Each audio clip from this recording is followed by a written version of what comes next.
नमस्कार बंधुरा आज के आमी गंधराज रुई बानाबो। गंधराज रुई बानाते आमी तीनटे बड़ बड़ पिस रुई माछ निये निয়েছি, भालो करे धुए निয়েছি। एबारे एर मध्य आमी प्रथमे नुन देब, मैरिनेट करे राखबो 10 मिनट मतन। तारपरे माछगुलोके आमी भाजबो।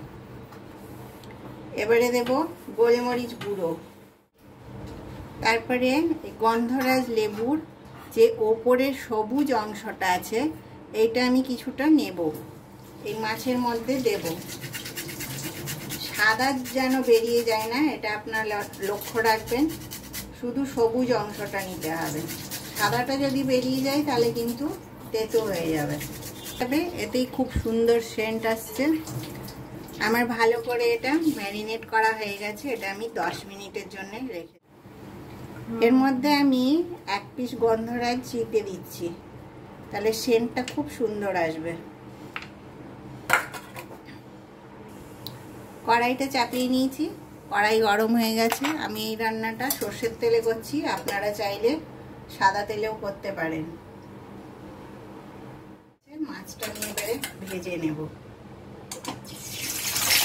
এবারে মাছটা আমার ভাজা হয়ে গেছে, মাছটা তুলে নেব।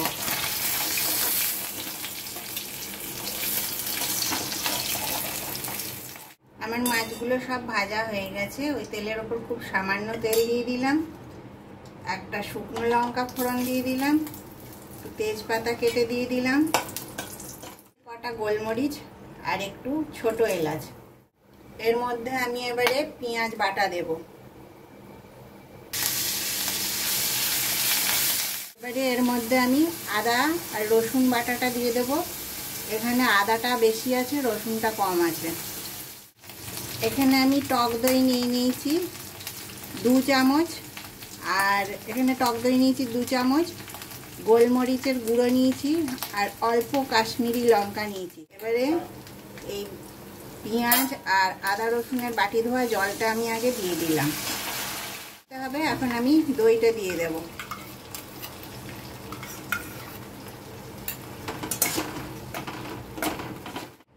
এখানে আমি কাঁচা লঙ্কা বাটা এতটা পরিমাণে দিয়ে দিচ্ছি। দইয়ের বাটি ধোয়া জলটাও দিয়ে দিলাম।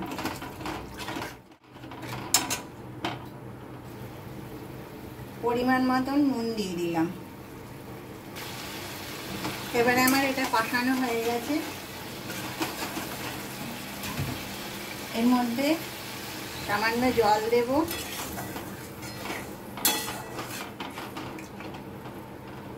মাছগুলো সেদ্ধ হওয়ার জন্য মাছগুলো আমি এর মধ্যে দিয়ে দেব।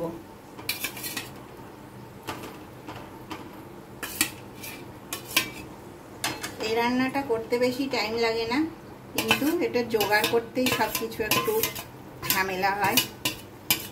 আর এটা খেতে খুব সুন্দর হয়। আপনারাও বানিয়ে দেখবেন একবার এইভাবে। এর মধ্যে আমি গন্ধরাজের লেবুর রস 1 চামচ মতন রেখেছি, ওটা দিয়ে দিচ্ছি। পাতা, লেবুর পাতা কেটে দিয়ে দিলাম, কাঁচা লঙ্কাটা দিয়ে দিলাম। এবার এটা আমি ঢাকা দিয়ে দেব।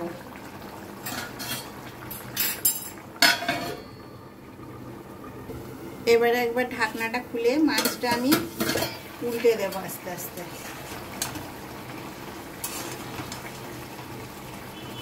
খুব সুন্দর একটা স্মেল আসছে লেবু পাতার।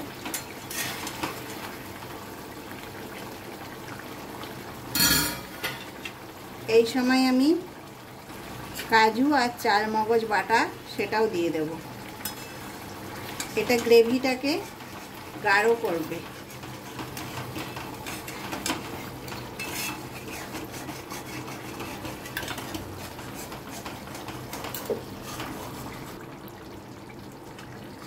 এবারে আমার রান্না শেষ হয়ে গেছে। এই পাতা দুটো আমি ওপর থেকে দিয়ে দিলাম, আর এই লেবুর যে সবুজ গায়ের অংশ এটা আমি কিছুটা পুড়ে রেখেছিলাম, এইটা ওপর থেকে দিয়ে আমি গ্যাসটা অফ করে ঢাকা দিয়ে দেব। তাহলে এর গন্ধটা এর মধ্যেই থেকে যাবে।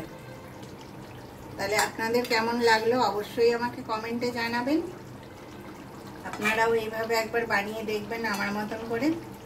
এটা খেতে খুবই টেস্টি হয়। আর আমার চ্যানেলটাকে আপনারা লাইক শেয়ার সাবস্ক্রাইব করবেন, আমার পাশে থাকবেন।